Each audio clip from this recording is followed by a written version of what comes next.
Okay, so let's talk about why I decided to add the GH5 into my wedding and portrait business. So today we're actually going to travel out to a place called Trentham. There's an old railway there that we can have a look at that's disused.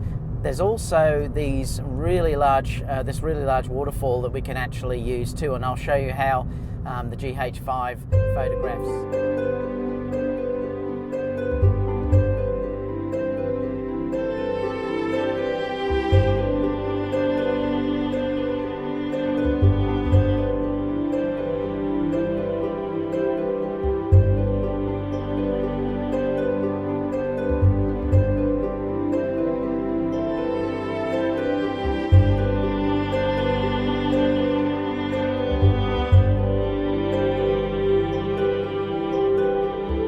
So I decided that there's actually no clear, perfect camera, and that's one of the reasons why I wanted to get the GH5 to add to my Sony gear that I'm using.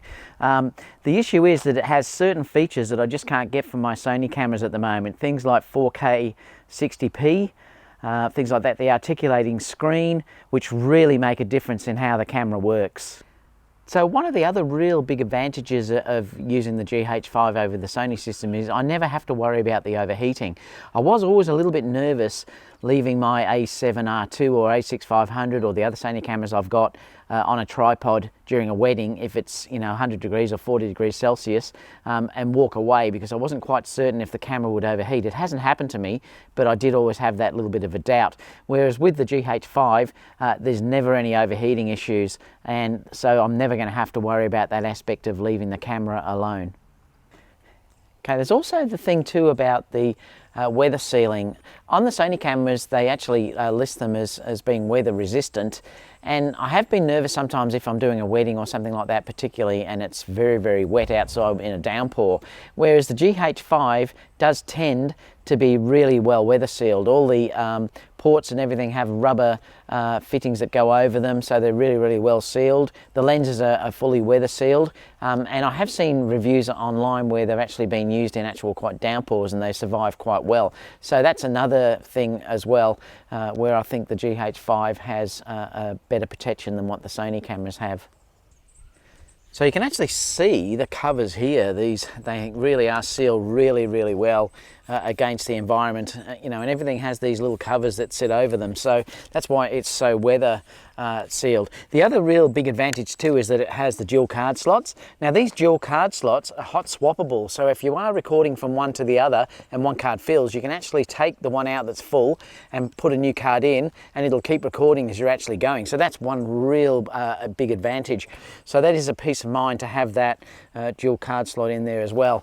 The other real big advantage too is the stabilization in this camera is incredible. I have been shooting today with the gimbal and also without the gimbal, and you'll see those results when we're looking at them.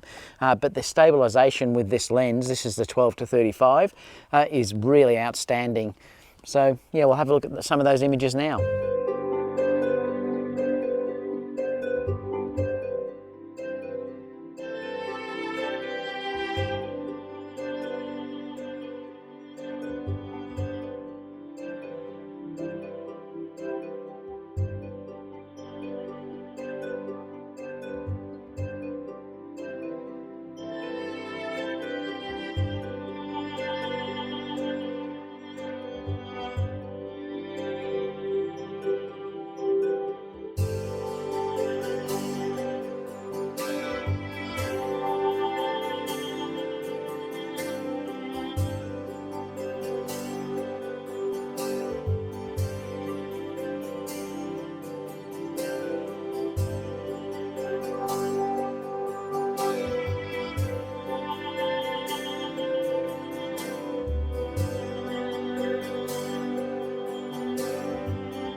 One of the other really good things about the camera too is the battery life on this camera is really good. I can get around about 2.5 hours off the single battery shooting 4K, which is way more than what I was getting on my Sonys. Even though the Sony A9 has a much better battery, these are really good. So that's another real advantage over what I was getting with my previous Sony. So to sum up, let's just look at the good things before I tell you a few negatives about the camera as well. So the really good things about this camera, obviously, is the body feels really good in your hand. It is a really nice body to hold onto. The lenses are really small. The weather sealing is excellent on this camera. The controls are really great. The articulating screen works wonderful, and the touchscreen part to this works really well as well. So they're the real benefits of using this camera. The battery is really good as well. Like I said, I can get about 2.5 hours shooting full 4K. There's no time limit on the camera, which is also great, so I can walk away and leave it. I don't have to worry about it shutting down. They're really big features. So the downsides to this camera basically are the autofocus is just nowhere near where the Sonys are. That's why, particularly when I'm going to be running with things on gimbals and stuff, I'm going to be using my A6500 or even the A7R II, because the focus works so much better when you're dealing with a camera where you need autofocus. So they are so much better. If you're dealing with just general autofocus, the Sonys are just so much better than what this can give you. So you really do have to be using this on manual focus if you're doing video work, which I found works really well anyway, because the actual focus peaking is really good in this camera, so it's not an issue for me. If you're dealing with stills, the focus on stills is incredible, so whether they can take that technology and put that into the video side of it with a firmware update, we're all hoping, but the photo side of it is really good. Now, if you're talking about a general camera overall, one that's, say, for fusion, where you're dealing with video and stills, the Sonys are far better. I mean, they actually are far better if you're talking about in still photography. The sensor size in this is a bit of an issue with dynamic range, whereas with your Sony cameras, the dynamic range is much greater, so that's an issue as well.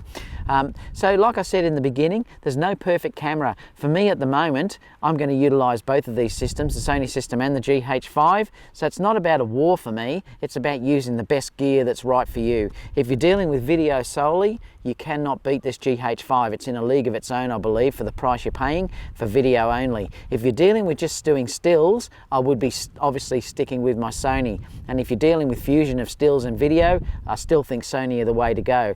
But this is going to be a great part of my wedding and portrait photography business. I'm really looking forward to using it.